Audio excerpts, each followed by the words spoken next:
Dia berdiri di ujung pasar, mengenakan kebaya lusuh, rambut panjang menyentuh tanah. Dia menatap Sari, matanya kosong, tapi mulutnya tersenyum dan dia berbisik.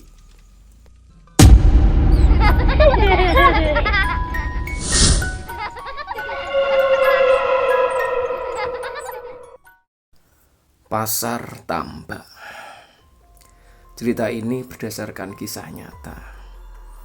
Para sahabat pejalan, apakah kalian siap mendengarkan dan menyimak cerita ini? Oke, kalau sudah siap, saya akan membacakannya untuk kalian semuanya.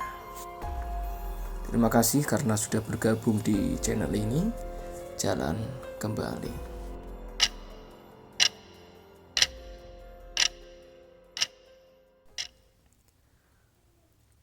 Mereka yang melihatnya tidak sedang tersesat, tapi mungkin mereka sedang diundang.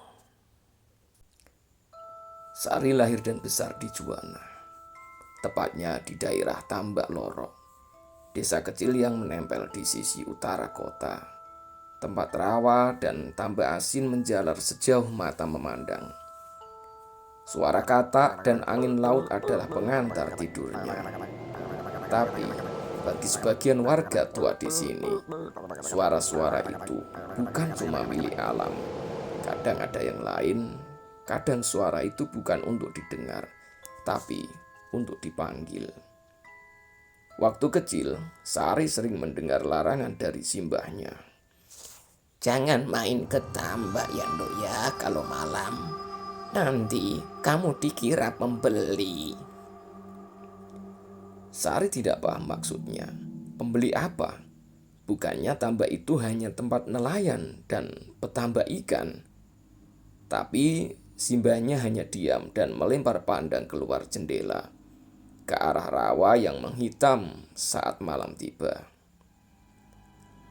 Kejadiannya sekitar 2 tahun lalu, waktu Sari pulang kampung setelah lama tinggal di Semarang. Sari lelah dengan kerja kantoran yang membosankan, dan rumah simbah adalah tempat ternyaman untuk pulang. Malam itu, listrik sempat padam sebentar. Sari keluar rumah untuk merenung. Berdiri di dekat pagar bambu, angin bertiup pelan, dan bau lumpur basah mulai menusuk hidungnya. Lalu, Sari dengar sesuatu. Suara yang seharusnya tidak ada di tengah malam. Suara gamelan. Lembut, seperti dari kejauhan. Seperti suara di radio tua yang volumenya hanya 1 bar. Sari menoleh ke arah rawa. Ada cahaya. Kecil, kuning, seperti lampu Petromax. Banyak. 1, 2, 3. Semakin banyak. Sari melangkah keluar pagar. Jalannya ringan, seperti sedang dibimbing, seolah ada tangan tak terlihat yang berkata, "Ayo, kau kami undang." Sari tiba di mulut tambak. Jalanan becek, tapi entah kenapa kakinya tak berat. Di depan sana, Sari melihatnya. Pasar itu bukan pasar modern. Bukan pula pasar pagi tempat simbah biasa beli ikan. Ini seperti pasar tempo dulu. Penjualnya duduk di tikar, menjajakan barang-barang yang tak lazim. Ada yang jual wayang, potongan rambut, kembang setaman, bahkan darah dalam botol kecil. Tapi semuanya samar. Seolah mereka semua diselimuti kabut. Wajah-wajah mereka tidak ada, hanya bayangan. Tapi mereka bergerak, mereka menawar, mereka tertawa kecil. Semuanya terlihat nyata, tapi terasa salah. Sari tidak takut. Anehnya, ia malah merasa nyaman. Seperti bertemu sesuatu yang lama ia tunggu. Ya, seperti bertemu sesuatu yang lama ia tunggu. Sampai Sari melihat seorang perempuan. Dia berdiri di ujung pasar, mengenakan kebaya lusuh, rambut panjang menyentuh tanah.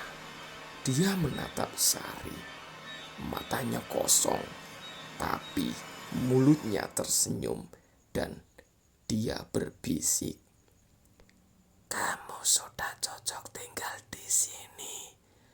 Tidak usah kembali." Sari terbangun di balik-balik belakang rumah.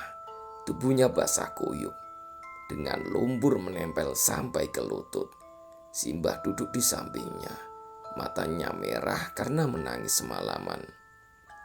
"Kamu hilang semalam, Dok. Dicari kemana-mana gak ketemu.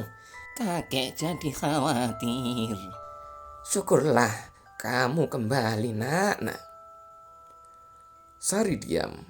Sari ingin bilang ia hanya ketambak, tapi Sari tahu itu bukan jawaban, bukan tambak biasa. Simbah menggenggam tangannya kuat-kuat. "Kamu lihat pasarnya ya, Nduk ya?" Sari hanya menunduk. "Beruntung kamu balik, Nduk. Yang lain itu, Nduk, gak semua bisa pulang, Nduk." Sejak malam itu, Sari tak pernah lagi keluar rumah setelah maghrib. Tapi gamelan itu kadang masih terdengar, samar, mengundang, kadang membuatnya ingin jalan lagi ke sana.